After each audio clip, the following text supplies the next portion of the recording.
Hey, on this week's episode, we are going to be tackling something that I think everybody is going to enjoy, and it's really going to boost up that off-grid performance for you. So stay tuned and check it out.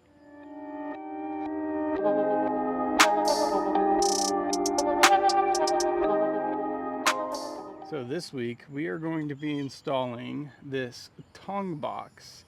And inside, we are going to be utilizing two 100 amp hour lithium iron phosphate batteries to replace the single deep cycle battery from the dealership.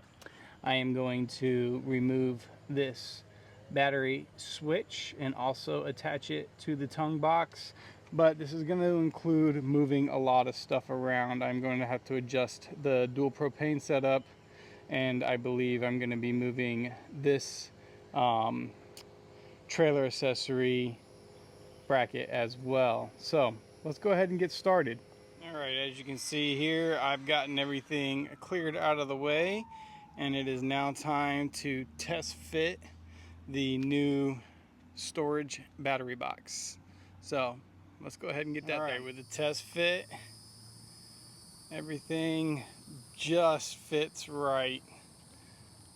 The cover is gonna be just enough to where it'll rub. The only thing that I'm going to have to do is add latches to the side instead of that center one, because I won't be able to access the center one with the dual propane tank setup.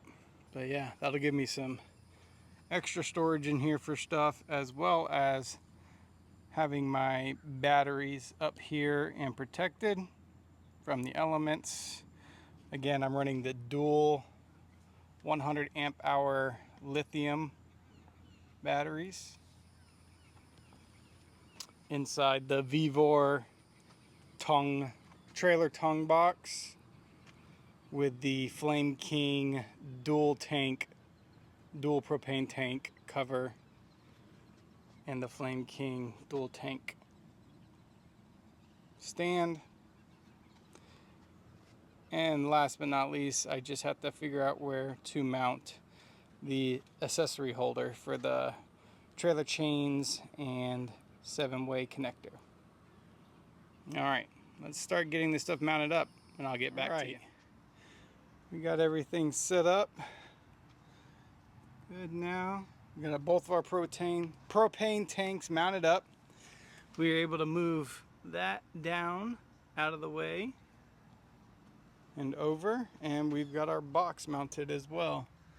So everything is bolted down, ain't going anywhere. Now we just need to do some finishing touches, complete the wiring, and this front will be done. I'll get back with you. All right, I got as far as I can get today. My battery ran out, and I'm now shooting on my GoPro.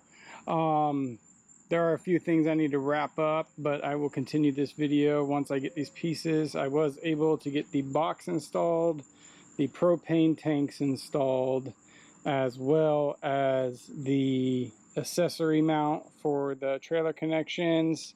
I was also able to get my battery shutoff installed and the batteries installed and wired up, except for the positive. My positive lead was not long enough. I need to go get a longer wire for positive, which I'll bring in through here and to here for my positive. So I have my positive here, my negative there, sharing the batteries load in parallel. As you can see, positive to positive, negative to negative. I marked them just to make sure nobody ever messes them up if I ever take this anywhere to get serviced. But it is bolted to the frame.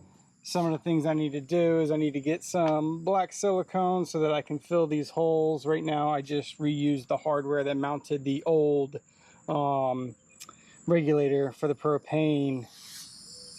As you can tell, mine has its own regulator now on this setup for the dual propane, so I can select which tank I'm using. And then I'm going to need to get a couple lockable latches, one on each side there, And then after that, I'm going to do a positive and negative bus bar down here, as my electronics are starting to get a little overwhelming for just being able to hook up to the battery. The most you should really hook up to a battery is 2 connections. Now that I'm progressing into a lot more applications, I'm going to put a positive and negative bus bar down here, and then I'll just have my negative run to that bus bar, and then my positive run over to another bus bar and make all my connections there on the bus bar down below. So yeah, I got to get some materials, and then I will finish wrapping up this video.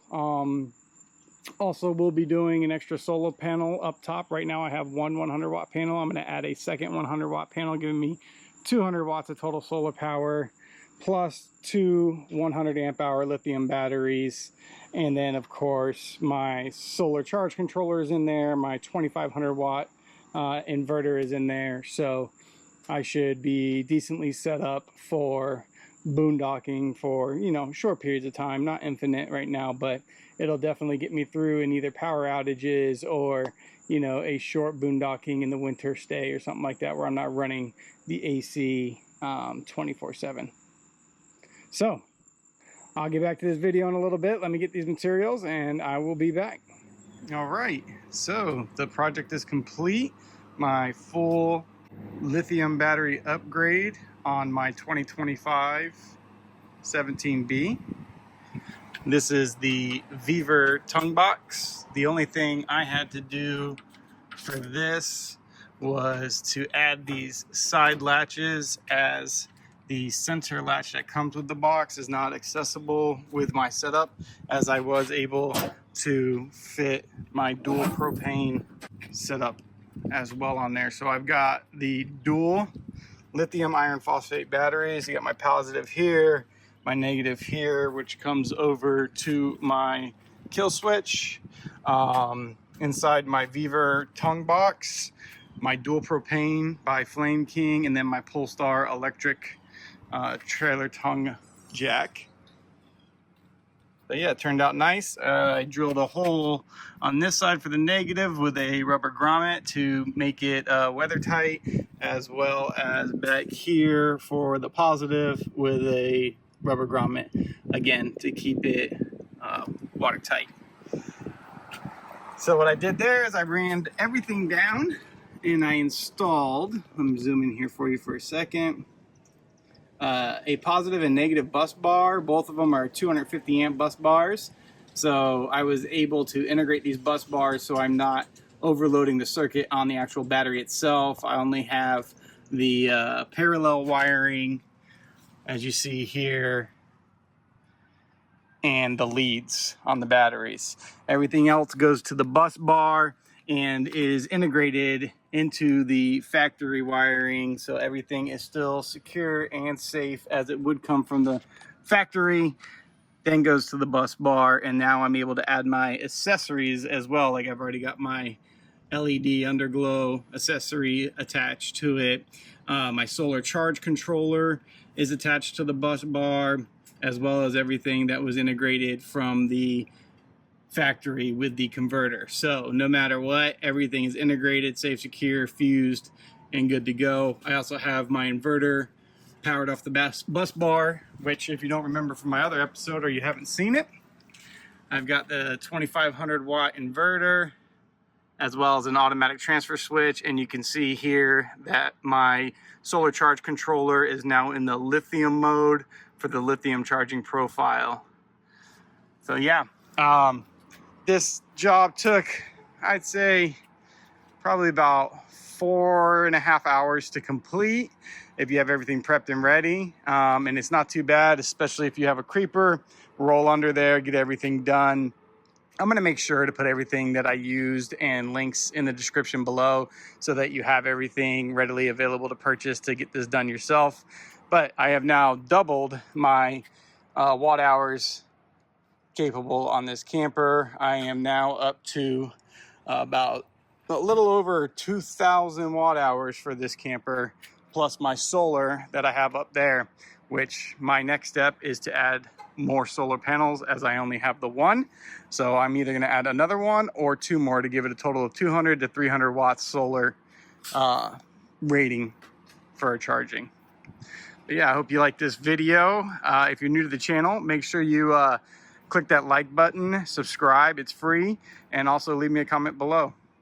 This is the DIY dude, and I'll catch you on the next episode.